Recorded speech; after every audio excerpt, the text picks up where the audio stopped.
Welcome to Talking NEPA. I'm Gary Perna. This week I'm joined by Hazleton Police Chief Jerry Speziale. We're going to talk about the crime rate here in Hazleton, the good things that are happening, and how you, the community, are still a major part, and how you need to keep your eyes open and help the police force. We're going to talk all about that coming up, so stay with us right here on Talking NEPA.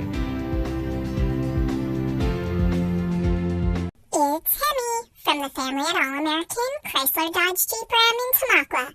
I don't know about you, but these so-called sales advertisements really rough me up. At All-American, we have a no-sale policy every day. That's right, dealer invoice pricing and no hidden rebates that you don't qualify for. So stop in at All-American Chrysler Dodge Jeep Ram sales spring event and let me take you for a walk around our lot.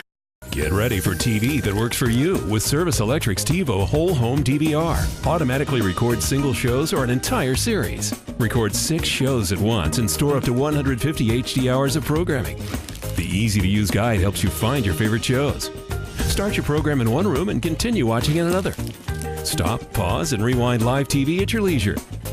Call or go to sectv.com to add Tivo Whole Home DVR to any Service Electric cable TV service or bundle. For over 25 years, Whitetail Preserve Shooting Range, 118 Boulevard Road in Bloomsburg, has provided professionally designed skeet, trap, and sporting clay fields. All stations are handicap accessible with resident NRA certified shooting instructors on site. Packages are available to fit anyone's budget, and there is a restaurant and catering on site. The facility is also available for weddings, business meetings, bachelor parties, private parties of any kind. Call 570-384-2314. In a world where an instant tweet can create a firestorm of news coverage, WYLN is moving with the times, allowing for more instant reporting of breaking news on television and on social media, as well as regular hourly news updates. News gets out faster than ever before, and WYLN brings it all to you. Live weekdays at 5:30 only on WYLN. We're your local network. And welcome back to Talking NEPA, everyone. I'm Gary Perna. Very pleased to have with me Police Chief Jerry Speziale, Hazleton City Police Department, good friend of mine. And Chief, I wanted you to come on and talk about where we're at right now in Hazleton. You've been on the job now. This is coming in your 4th year with the department. And earlier this year, the mayor at the red carpet breakfast with the state of the city threw a statistic out, and I think me and everybody in that room were kind of floored that we're seeing a 44% decrease over the last 3 years of major crimes that are down in Hazleton. Yeah. That's something that's a big feat. That's something that really needs to be talked about. What you have to understand is when you're looking at statistics, I can talk about statistics all day long. Mm-hmm. You know, you have this 44% reduction in crime. You have to realize we were at nearly 1,000 crimes. Mm-hmm. We are somewhere in the area of about 590 crimes. So when you look at that and you look at those numbers, it's great to know that the crime is going down and it's moving in the right direction over these years, and that's the hard work of the men and women of the Hazleton Police Department, strategies. But if you don't feel safe in your home, in your neighborhood, I could talk to you all day about numbers. So it's really about the proactivity, it's about the programs, it's about the strategies that we use. Those are the things that are making this a safer city. We've seen over the last few years the way the police department has started to evolve and become more on the front lines of the 21st century with technology, with the way patrols are done.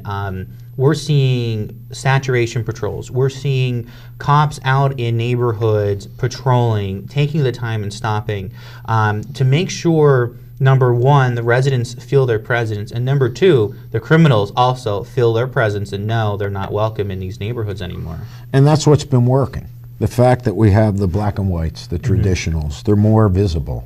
You know, the fact that police officers are getting out of their vehicle and have to fill out sheets and walk for 12 to 15 minutes in specific hot spots.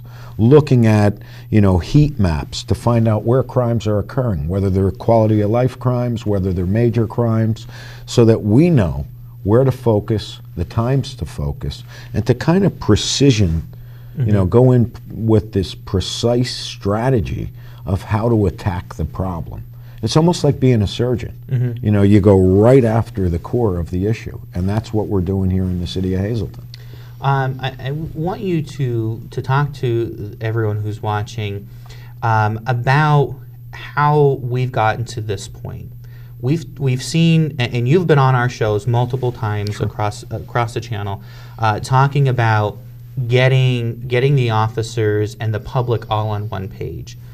We have seen the texting tip line that has been phenomenal for you guys. People stopping in, saying stuff, calling when they're seeing stuff. Sure. Having that community element, how important is that for the community to remain vigilant, to be able to relay to you guys and say, listen, we see some suspicious stuff going on here at this corner. I come home at night and there's a bunch of people down there. People need to be aware of what goes on in their community. The collaboration with the community is key to our success. Dial 911. Do not be afraid to dial 911 and get a Hazleton police officer there. If you see something, you have to say something. We're not going to divulge who you are. We're not going to give you up. We're going to take that information and we're going to run with it. You may see instant satisfaction, or you may see something that takes an investigation so that we take the time to remove the real issue. Right. So working with the community, I always say that the collaboration between us and the community unleashes the power of the many to do what none of us can do alone. And that's really what this is about, the true partnership between the Hazleton Police Department and the community we serve. And that's what's been making us so successful. You've wanted to, in the beginning, bringing the police force up. We've seen a steady number of officers continue to be on the beat thanks to the COPS grant and guidelines that have to be followed with that. Also using technology, using the cameras that are already present, we could see stuff, go back and look at stuff. From your point, how has the city been able to do this? We talk about many times, we had the mayor on, we're in Act 47. We have no money. We're at a point now, where we're trying to get back on our feet. But the police department continues to be that one diamond in the rough that always is able to surprise us. And that takes a lot of work by you. There's a lot of writing going on. There's a lot of writing going on, and I'll be honest with you. We have an entire brand new police fleet. We have computer tablets in all of our cars so we can see where each other is. We can also communicate. We can also see the jobs as they're coming in. Before 911 even has to send a radio communication. We have fingerprint scanners so we can identify people out in the street if they need to be suspect ID'd. We have so much technology that we're utilizing, and that entire fleet that is under warranty, so it's not costing us money, has all been done through grants. We have either done it with grants or money seized from drug dealers. So we're using the drug dealers' money to purchase equipment to make a safer city. And between the grants and the funds seized from drug dealers, the taxpayer has paid for none of this. There is not one thing, technology, equipment, vehicles, all of the things that we do to make this city a safer city has been done through grant funding or through drugs proceeds. And it surprises me when you say that. Roughly, do you know off the top of your head, over the last year or so, how much has been seized? I would say we've seized at least over $1 million. Wow. And it comes back in percentages, certain percentages that you make with the federal government, whether it comes from the county task force. There's different, formulas that we utilize. So we seize a lot of money through these drug raids and through arrests and through, civil forfeiture. All of that comes back and it goes into a seizure account that is controlled by me. So that's the good thing. I can look at what we need technology-wise, what we need for, equipment-wise, whatever it is that we need to make a safer city for our officers and to make our officers safe while they're out there. I can do that because I have the wherewithal and I have the funding. All right, we're going to stop right there. We're going to take a short break. We'll have more with the police chief when we return here on Talking NEPA. Stay with us.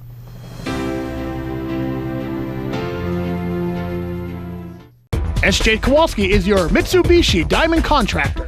They can install a Mitsubishi electric Mr. Slim ductless heating and cooling system. Mr. Slim systems are designed to make any living space in your home inviting. You can have a different temperature control for every room in your home.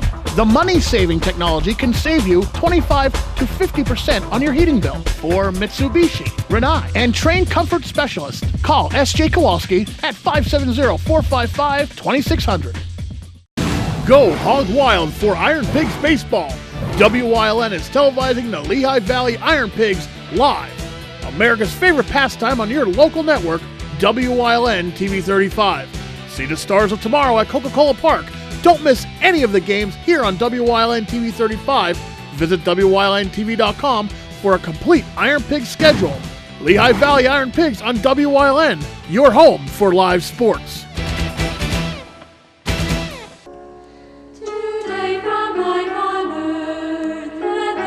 Life in the Monastery, the new CD by the Sisters of Holy Annunciation Monastery, can be yours for only $18, which includes shipping and tax. Mail a check to Holy Annunciation Monastery, 403 West County Road, Sugarloaf, Pennsylvania 18249, or call 570-78-1205. This fantastic CD can be yours for only $18.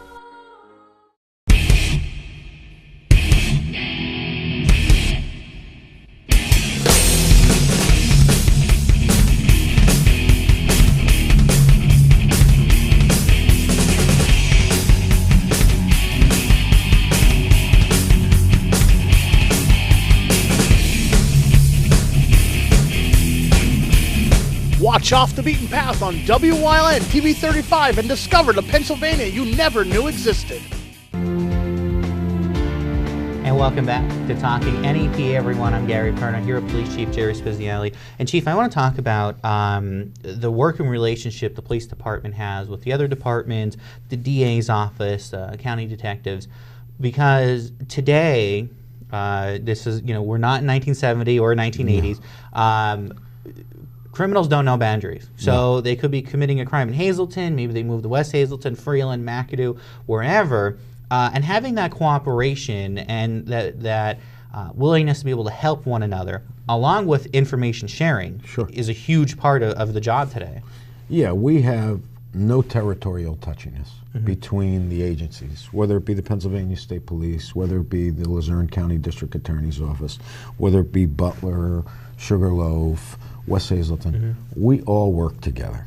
And that's really what's so key. We will help them, they will help us, we share information, we work together. That is so crucial in 21st century policing, because the sharing of information, your burglar may be our burglar, your shooter may be our shooter. All of the things that we deal with, that cross collaboration and sharing of information just goes beyond. I mean, look at Operation Alliance with the state police, the assets that they had, the district attorney's office, everybody coming in to help us. That really put a tremendous impact on crime. And that's what this is all about, working together. I want to talk a little bit about the other issues that we're seeing here in our area, and that's the opioid problem. The department, I don't care where it is, Hazleton, Wilkes-Barre, or anywhere in between, are seeing a spike in drug crimes. Along with that, officers now have to watch the situations they're going into because of the way this, heroin and fentanyl are cut together and all this stuff. And so, how is it taking a toll on the department? You have to be prepared. You have to make sure you have masks. You have to make sure you have rubber gloves. You have to be prepared in case you walk into some sort of a manufacturing facility. Could happen anywhere. So you have to make sure that officers are prepared and are protected. And the other thing that you have to realize is, this is the most formidable foe I have ever seen in my 38 years of law enforcement. The heroin and the fentanyl combination today just has such a tenacious grasp on the person that's addicted, and they will do anything, and that is what leads a lot of the crimes that we deal with today. That's really one of the major issues that we face, is that opioid crisis. And the department now is also carrying Narcan, the reversal drug, but sometimes it doesn't have the effect that people think it does. It's not that miracle drug. No, it is not a miracle drug. It's not the silver bullet, because if you have fentanyl in your system and you have a good quantity of fentanyl in your system, it doesn't detach the molecules from your brain. And what happens is, a lot of times it shuts down your respiratory system and we can't save you. You know, there are times we can save people. But unfortunately, if you get a bad batch, we can do nothing with that. And I've seen it where we've given 2, 3, 4 doses. It does not work. That is very problematic. And it's extremely expensive. You know, Narcan's a very expensive drug. And it doesn't really, you know, look, we're saving lives. But the problem is, we need to find the other part of this solution to remove them from the addiction. You know, this also goes back to, if there's no demand here, there would be no supply. Absolutely. And that's something we're seeing now. And however that person got to this position, and this isn't just a homeless guy or gal. This is functioning members of society. Absolutely. And you have to realize that this touches every family in America. You know, it's not something that discriminates. It's a drug that certainly does not. And what you have to realize is, the way to deal with this and get us out of this is to come up with solutions to get more and more away from. People don't wake up and want to go use heroin one day. That's not the way it works. It starts somewhere and then it ends there. And then it may end with death. So there's really no clear path that's a good path. Right. So you have to realize, if we go after those that are addicted and get them away from this drug, then there's not going to be anybody to sell the drug, because there's going to be nobody there to buy the drug, and they're not going to make money. That's really what we have to do, is go after that demand. And this is also happening right here in you know, your neighbor's house or wherever. And you pointed out in the first explanation about walking into it. You may not realize it, but this could be happening right next door. It could be happening at the park. This, you know, this is out there. This isn't, you know, coming in from a warehouse somewhere. It's being done here. And that's the problem. A police officer could go into a car that someone has, you know, the substance on a dashboard or on a, you know, anywhere in that vehicle, and they inhale, and now they're exposed to that fentanyl. They're not used to it at all, and it is immediately going to take that police officer down. So it's an extremely dangerous thing that we're facing today. Moving out of this, one of the things I think is probably the best thing for a police department is when they're visual. Yes. Getting out and walking and talking, being in those areas. We're getting now to the spring and summertime. How crucial is it for your men and women to be out there interacting with the public, talking with them, getting that one-on-one, that they feel safe right here in their community? Well, one, it promotes that safe feeling, you know, for the community. The other thing is, it builds a dialogue, and it builds those partnerships. And then, you know, relationships come from that, and as a result of that, information comes from that, and we start to know what belongs and what doesn't belong in certain neighborhoods. And you get people that start to help more and more, and the more we get that, that's just more people on our team to make the city safer. What would you say, moving forward here in 2019, is something that the police department is going to strive for? What are those golden ticket items that you guys are looking for to continue the service to the people of Hazleton? We're going to continue with the park and walk. We're going to continue with the saturation patrols. We're going to have a zero tolerance when we're out there, you know, on the different tours. And as I said, we're going to work with our counterparts to come up with solutions, not just tell people what the problem is, so that we can make this an even safer city. And that's really what it is: strategies, programs, the Safe City Initiative we're coming up with. All of these different things where you do a group violence intervention, identifying the groups that are responsible for creating the violence, or the groups that are responsible for selling the drugs, and then focusing on those groups. It's called a focused deterrent. So that's the next stage or the next step that I see for the Hazleton Police Department. All right, we're going to take a short break. When we come back, we'll wrap up our discussion here with the police chief about working here in the city of Hazleton. Stay with us. We'll be right back.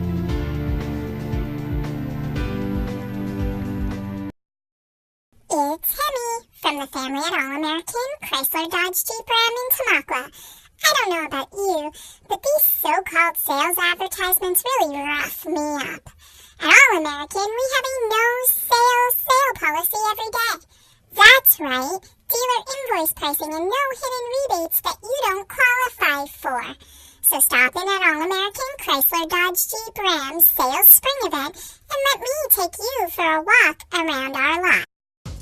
I'm Gary Perna, news director and reporter for WYLN News. With a decade of experience in local news, I'm proud to be part of the #1 local news team, WYLN News. When local news happens, you can count on WYLN News to be there, whether it's in McAdoo, Harrisburg, or right here in Hazleton. We've worked hard to be your #1 local news station, and we'll continue to work hard to stay #1. All Care Home Care, providing quality in home care since 1986. Call and see how their team of licensed physical therapists, skilled nurses, speech, and occupational therapists can provide you with exceptional service in the comfort of your own home. They also offer dietitian, home health aide, and medical social worker services. You have a choice in your health care. For safe, friendly, qualified care, call All Care Home Care today and let their team begin taking care of you and your loved ones. Join us this week on Let's Talk Chiropractic. You're going to meet some star high school athletes who are going to share with you how important chiropractic is to their ability to play. And Dr. John has an amazing offer for the other athletes out there. Watch us this week on Let's Talk Chiropractic.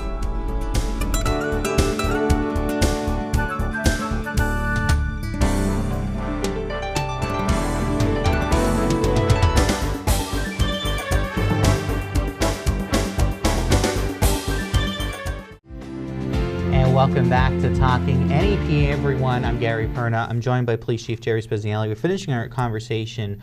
And Chief, I want to talk a little bit about bridging the gap.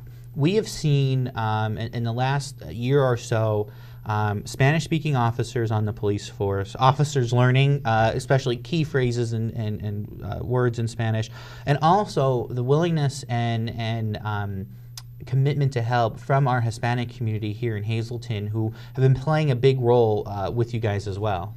Yeah, I think you have to embrace the culture and understand that there's been a serious demographic shift here in this city. You know, with a large percentage of Hispanics being here, we have to be able to communicate. We have to be able to build trust and legitimacy, because we also need them as partners to help us solve crimes, because they see things in their community and in their neighborhoods. And it's important that they trust us, they see us as legitimate, and that they work with us and accept our authority. One of the greatest things, you know, is you were attending a party. There was also, you know, being part of it. But that's a major part of that community policing and being there and being part of it. They were so beaming with pride, and it was something where that specific location has been extremely helpful to us. So why would we tow a car when we could simply just give it a ticket and ask somebody to move across the street? And when we came in, they treated us like royalty. You know what? To say a few words in Spanish, it was just a nice way to show that we have this mutual respect so that we can work together and collaborate together. That's really what this is all about. Along those same lines, the biggest part of your job in the police department is kind of that glue that holds everything else together. And you know, right now, 4 years of being the police chief, we saw a huge decrease. We've seen our major cases and our major crimes who have gone down. The rank and file have been out there patrolling. They're involved. They're doing some stuff that we haven't seen in a long time. But this was just the tip of the iceberg. There is a whole lot more that can be done moving forward. Absolutely. We need another 4 years to continue in our mission and the goals that we have set, as I said, whether it be group violence intervention or focused deterrent or some of the park and walk and the saturation patrols. You can't just stop now. We need to continue with these strategies and these 21st century policing, evidence-based policing, and doing what we're doing because it's working. And if we can continue to do that, we will make this city that much safer. So that's why we need to continue in the direction we're going and not stop now. Big things that we've saw and that have been helpful to the police department, the text for tips, people getting that information to you, calling 911 when they see something that's abnormal for their neighborhood. You know, the people who live there know what belongs and what doesn't belong. So it's important for them to call, to reach out to the police department and say, listen, this doesn't belong here. You know, these people shouldn't be here. Also for the police department, having communities, little, and I say neighborhoods within the city and within the area, being able to talk to each other. Absolutely. Talking to neighbors, because you may see something, call your neighbor, be like, hey, you know, there was an odd car parked in front of your house. Are you okay? That's the communication we need. We need that communication because you know your neighborhood better than anybody. And they know their neighborhood better than anybody. They know what belongs, they know what doesn't belong. And the simple phone call by something suspicious to us turned into 1,800 bags of heroin the other night. You know, that's what happens. We need people to help us. And as long as we continue with these relationships, we will make this a safer city and we will get it that much further down the road. One of the things I want to point out why you're sitting here is I've been doing this for 10 years. I've had a number of police chiefs, number of departments and communities out there, good people, good friends of mine. But when it comes to somebody who returns your phone call, comes to your house and talks to you, I have to give you a round of applause, because being the top of the chain, you could say, that's not me, I'm here, this is what I'm doing. You go out and make sure those person-to-person contacts are happening to the people in Hazleton. And when they have questions over a problem, or they say, I was unfairly whatever, or this, I didn't like how this happened, you're there talking with them as the guy where it has to go and stop at and say, you know, let's talk about this and be reasonable. I am someone that's accessible. And I think that's extremely important in policing. If you want to be a leader in policing, you have to be accessible, good or bad. And you have to be able to communicate with the community and all of the officers and the people that are involved. That's so important today. All right, Chief, thank you so much for coming on talking with us. My pleasure. Thank you for having me. Thank you for watching, everyone. Remember, see something, say something. It's that old adage that we're always told. Be part of the solution. Go out there, help where you can, and be a good part of your community. Thanks for joining us, everyone. We'll see you next time here on Talking NEPA on WYLN.